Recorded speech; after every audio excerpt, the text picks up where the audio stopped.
ఉమ్మడి ఆదిలాబాద్ జిల్లాలో జై బాపు జై భీమ్ జై సంవిధాన్ పాదయాత్ర కొనసాగుతోంది. 4వ రోజు లక్షోట్టిపేట మండలం చందారం గ్రామంలో సాగిన పాదయాత్రకు ప్రజలు పెద్ద సంఖ్యలో తరలివచ్చి మద్దతు పలికారు. మహాత్మా గాంధీ, బాబాసాహెబ్ అంబేద్కర్ ఆశయాలను వివరిస్తూ పాదయాత్రగా కాంగ్రెస్ పార్టీ నేతలు ముందుకు సాగారు. అంబేద్కర్ ఆశయ సాధన గాంధీ చూపిన బాటలు నడిచి దేశ రాజ్యాంగాన్ని కాపాడుకుందామని ఈ సందర్భంగా కాంగ్రెస్ నేతలు పిలుపునిచ్చారు. అలాగే ఎమ్మెల్యే ప్రేమ్ సాగర్ రావు ఎన్నో నిధులు తీసుకొచ్చి సెగ్మెంట్ అభివృద్ధికి దోహదం చేస్తున్నారంటున్న కాంగ్రెస్ నేతలతో మా ఉమ్మడి ఆదిలాబాద్ జిల్లా ప్రతినిధి సత్యనారాయణ ఫేస్ టు ఫేస్.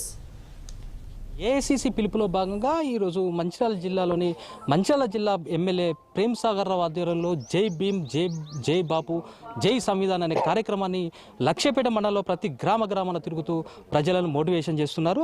దీంతో పాటు మనతో పాటు మాట్లాడేందుకు కాంగ్రెస్ జిల్లా నాయకులు పూర్ణచంద్రరావు గారు ఉన్నారు. మరింత సమాచారం అడిగి తెలుసుకునే ప్రయత్నం చేద్దాం. చెప్పండి, ఈ కార్యక్రమం ముఖ్య ఉద్దేశం ఏంటి? ఈ కార్యక్రమాన్ని ప్రతి గ్రామాన తిరుగుతూ ప్రజలను ఏ విధంగా మోటివేషన్ చేస్తున్నారు? ఏదైతే కేంద్ర బీజేపీ ప్రభుత్వం మరి దేశంలో పూట మతత్వాన్ని కృతత్వాన్ని రెచ్చగొడుతూ మరి అరాచకాన్ని సృష్టించిందో దాన్ని ప్రజలకు తెలియడానికి కాంగ్రెస్ పార్టీ జై బాపు జై భీమ్ జై సంవిధాన కార్యక్రమం ఏర్పాటు చేయడం జరిగింది. అందులో భాగంగానే రాష్ట్ర కాంగ్రెస్ పార్టీ ఆదేశానుసారం అదేవిధంగా ఇక్కడ జిల్లా అధ్యక్షురాలు సురేఖమ్మ ప్రేమసారావు గారి అనుజ్ఞతో మరి గ్రామాన ఈ కార్యక్రమం ఏర్పాటు చేయడం జరుగుతుంది.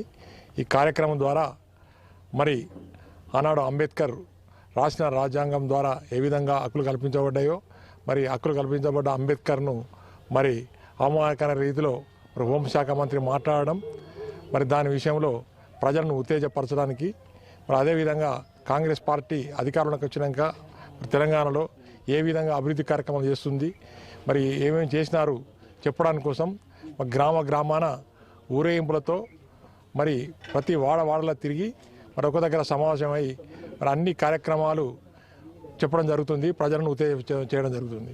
ముఖ్య ఉద్దేశం మీరు ఏదైతే కాంగ్రెస్ ప్రభుత్వం 6 గ్యారెంటీల్లో ముఖ్యంగా సన్నబియ్య పథకాన్ని ప్రవేశపెట్టారు. ఈ సన్నబియ్య పథకాన్ని బీజేపీ మేమే 5 కిలోల బియ్యాన్ని ఇస్తుందంట. దీన్ని మీరు ఎలా చూస్తారు? సన్నబియ్యం వారు ఇచ్చేది ఉంటే మరి వారున్న బీజేపీ పాలిత రాష్ట్రాల్లో కూడా మరి సన్నబియ్యం ఇవ్వడం లేదు. మరి సన్నబియ్యం అనేది మరి ఏదైతే దొడ్డు బియ్యం మరి ఎవరు తినడం లేదు, అది మరి 10-12 రూపాయలకు అమ్ముకుంటే బ్లాక్ చేయడం జరుగుతుంది. దాన్ని నివారించాలన్న ఉద్దేశంతో సన్నబియ్య పథకం ప్రవేశపెట్టడం జరిగింది. మరి ఆ సన్నబియ్యం పథకం ప్రవేశపెట్టినప్పుడు మరి రైతులు కూడా సన్నవడ్డు పండించాలి. సన్నవడ్డు పండించాలంటే వారికి మద్దతు ధరతో పాటుగా మరి 500 రూపాయల బోనస్ కూడా ప్రకటించడం జరిగింది. ఆ బోనస్ మరి ఏదైతే వడ్లది వెంటనే పేమెంట్ చేసి ఆ తర్వాత వెంటనే రాష్ట్ర ప్రభుత్వం మరి ఈ బోనస్ కూడా పేమెంట్ చేయడం జరుగుతుంది. దీని ద్వారా మరి రైతులకు కూడా లాభం జరుగుతుంది. అదేవిధంగా మరి ప్రజలందరికీ కూడా మరి శ్రీమంతులు మరి ముఖ్యమంత్రి తినే సన్నబియ్యం మరి అందరు ప్రజలు కూడా తినడానికి అవకాశం ఏర్పడ్డది. ఇది ఎంతో మంచి కార్యక్రమం. దీన్ని ఏదో రాజకీయం చేసడం సమస్య కాదు. అదేవిధంగా గత సంవత్సరం రాష్ట్రంలో మంచినీళ్ళ కొరతున్నా ఈ నియోజకవర్గంలో ఎలాంటి మంచినీళ్ళ కొరత లేదు. మరి మీ అందరికీ తెలుసు, గతంలో ప్రేమ్ సాగర్ గారు అదే 10 సంవత్సరాల నుంచి వెళ్ళి మరి టీఆర్ఎస్ పార్టీ అధికారం ఉన్నప్పుడు వారు 18 ట్యాంకర్లు కానీ మంచినీళ్ళ సప్లై చేయడం జరిగింది, ఎన్నో బోర్లు వేయడం జరిగింది. ఎలాంటి బోరు కానీ ఏది లేకుండా మంచిర్యాలలో ముఖ్యంగానైతే సంక్రాంతికి నేను మంచినీళ్ళు ఇస్తా అని చెప్పి మరి మంచి శుద్ధమైన నీరు మరి దాదాపు 90% సాధ్యమయ్యేటట్టుగా మంచాలను ఏర్పడడం జరిగింది. ఈ ఘనత ప్రేమ్ సాగర్ దక్కుతుంది. ఓకే, ఇది మొత్తం మీద మంచిర్యాల నియోజకవర్గంలో జై భీమ్ జై బాపు జై సంవిధాన్ అనే కార్యక్రమాన్ని అయితే ప్రతిష్టాత్మకంగా తీసుకొని గ్రామాన తిరుగుతూ ప్రజలను మోటివేషన్ చేసే కార్యక్రమాన్ని తీసుకుంటారు. రాష్ట్ర ప్రభుత్వం ఏదైతే 6 పథకాల్లో ఏదైతే సంక్షేమ పథకాలను ప్రవేశపెడుతుందో దాన్ని ప్రజలకు వివరించే ప్రయత్నం అయితే చేస్తున్నారు. ఇది ఇక్కడ తాజా పరిస్థితి. విజువలిస్ట్ ప్రేమ్ కుమార్తో సత్యనారాయణ, 6 టీవీ, ఉమ్మడి ఆదిలాబాద్ జిల్లా.